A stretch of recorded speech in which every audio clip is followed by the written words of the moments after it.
Famous actor John वाइने ने एक बार कहा था, लाइफ टफ है, लेकिन अगर आप स्टूपिड हैं तो ये और भी ज्यादा टफ हो जाती है। एक बिजनेस चलाना इतना भी पेचीदा काम नहीं है। एक सक्सेसफुल बिजनेसमैन बनने के लिए आपको एमबीए की डिग्री लेने की जरूरत भी नहीं है। हो सकता है कि आप फेल होने से डरते हो, या शायद आपको पता नहीं है कि शुरुआत कहाँ से करनी है।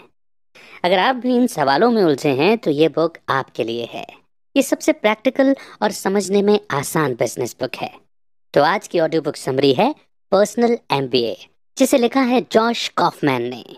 जॉश कॉफमैन एक बिजनेस कोच, की नोट स्पीकर और बेस्ट सेलिंग ऑथर हैं। उन्होंने प्रॉक्टर एंड गैम्बल में कई सालों तक ब्रांड मैनेजर के रूप में काम किया है। फिर उन्हें एहसास हुआ कि उनका पर्पस अपना खुद का बिजनेस स्टार्ट करना है। जॉश ने एमबीए नहीं किया, लेकिन उन्होंने हजारों बिजनेस बुक पढ़कर कई हजार घंटों के प्रैक्टिकल एक्सपीरियंस से बहुत कुछ सीखा है। इस ऑडियो बुक समरी में आप कई इंपॉर्टेंट कॉन्सेप्ट्स के बारे में सीखेंगे। आप समझेंगे कि असल में बिजनेस कैसे काम करता है, इसकी शुरुआत कैसे करनी चाहिए और अपने मौजूदा बिजनेस को कैसे इम्प्रूव किया जा सकता है। आपने अक्सर लोगों को ये कहते सुना होगा कि बिजनेस करना बहुत रिस्की होता है, आप इसमें बड़ा पैसा खो सकते हैं, या आप बिजनेस चलाने में एक्सपर्ट नहीं हैं। जितनी भी नेगेटिव बातें लोग आपको बताते हैं, उन सब के बारे में भूल जाइए। आपको सक्सेसफुल होने के लिए सब कुछ जानने की जरूरत नहीं है, और एक बड़े इन्वेस्टमेंट की जगह आप छोटी सी शुरुआत भी तो कर सकते हैं। एक बिजनेस शुरू करने के लिए आपको 5 चीजों को समझना होगा। तो आइए एक एक करके इन्हें गहराई से समझते हैं। शुरू करते हैं पहले चैप्टर से, जो कि है वैल्यू क्रिएशन। बिजनेस शुरू करने के लिए सबसे पहली चीज जो आपको सोचनी है वो है प्रोडक्ट। आप कौन सा प्रोडक्ट या सर्विस लोगों तक पहुंचाना चाहते हैं। अपने प्रोडक्ट या सर्विस के जरिए आप लोगों को कितनी वैल्यू दे पाएंगे। आपकी असली वर्थ इसी बात पर डिपेंड करती है कि आप लोगों को उनके पैसों के बदले कितनी वैल्यू दे सकते हैं। ऐसी कौन सी चीज है जिसकी लोगों को जरूरत है, या मार्केट में जिसकी कमी है या फिर डिमांड है। जो भी चीज कस्टमर्स की लाइफ को थोड़ा भी बेटर बना दे, उसे वैल्यू कहा जाता है। वैल्यू एक ऐसा एक्सपीरियंस भी हो सकता है जिसे कस्टमर हमेशा याद रखे और दूसरे प्रोडक्ट उसे अपनी ओर अट्रैक्ट ना कर सकें। एक ऐसा एक्सपीरियंस जिसके सामने दूसरों की सर्विस फीकी लगने लगती है। यानी अगर आप दूसरों के मुकाबले उसी दाम पर अपने प्रोडक्ट में ज्यादा वैल्यू जोड़ करके देंगे तो आप लंबे समय तक सक्सेसफुल बने रहेंगे, और ये संभव है। इसी सोच से आप लॉयल कस्टमर्स बना सकते हैं।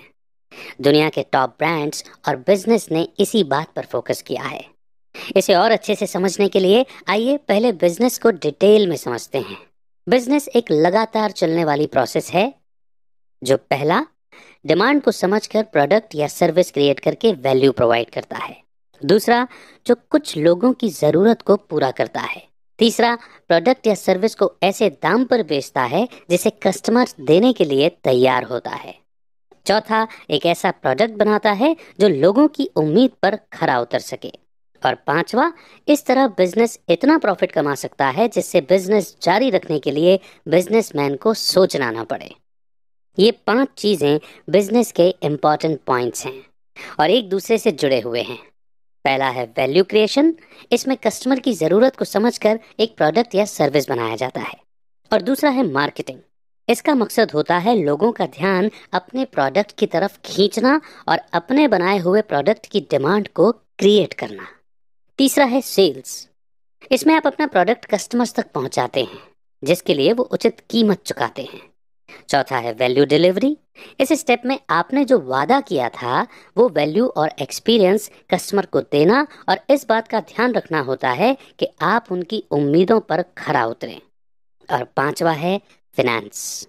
इसका मकसद ये देखना होता है कि आप इतना प्रॉफिट तो कमाएं कि बिजनेस को कंटिन्यू किया जा सके। तो देखा आपने, एक बिजनेस को चलाने के लिए सिर्फ इन 5 बातों पर ध्यान देना जरूरी है। जरूरी तो नहीं कि बिजनेस करना बहुत मुश्किल और पेचीदा हो, और वैसे भी जो जॉब आप कर रहे हैं, क्या वो आपके लिए बहुत आसान है?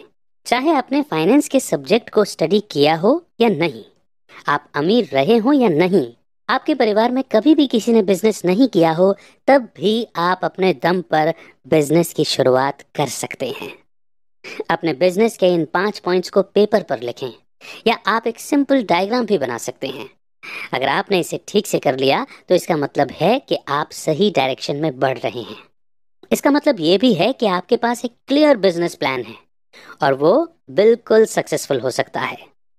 आपको एक बात और जानने की जरूरत है। इसे iron law of the market कहते हैं। इसे हम इस कहानी से समझ सकते हैं। डीन कैमन एक इन्वेंटर हैं। 2002 में उन्होंने सेगवे पीटी बनाई थी।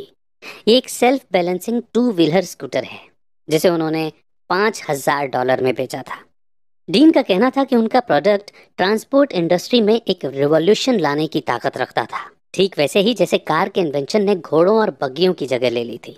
उन्होंने उम्मीद की थी कि वो एक साल में 50,000 स्कूटर बेचेंगे, लेकिन 5 साल बाद भी वो सिर्फ 23,000 स्कूटर ही बेच पाए थे। जी हाँ, 23,000। और ये उनके गोल का 10% भी नहीं था। स्कूटर का डिजाइन उसका प्रॉब्लम नहीं था, वो काफी सिंपल और आरामदायक था, और तो और वो इको फ्रेंडली भी था। प्रॉब्लम थी उसकी कॉस्ट। लोग एक स्कूटर पर $5,000 खर्च नहीं करना चाहते थे। इसके बजाय पैदल चलना या बाइक पर जाना ज्यादा सस्ता था। इस प्रोडक्ट की मार्केट में कोई डिमांड थी ही नहीं। जो बिजनेसमैन बनना चाहते हैं वो अक्सर यही गलती दोहराते हैं। प्रॉफिट कमाने के लिए मार्केट में आपके प्रोडक्ट की रियल डिमांड होनी चाहिए। अगर ये सिर्फ आपकी इमेजिनेशन में होगा तो काम नहीं करेगा। इसे iron law of the market कहते हैं। अगर आपके प्रोडक्ट की डिमांड नहीं होगी तो इसे खरीदेगा कौन? इसीलिए अपने बिजनेस प्लान को बनाने के बाद उसे दोबारा ठीक से देखें। थोड़ा बहुत मार्केट रिसर्च करना बहुत फायदेमंद होगा।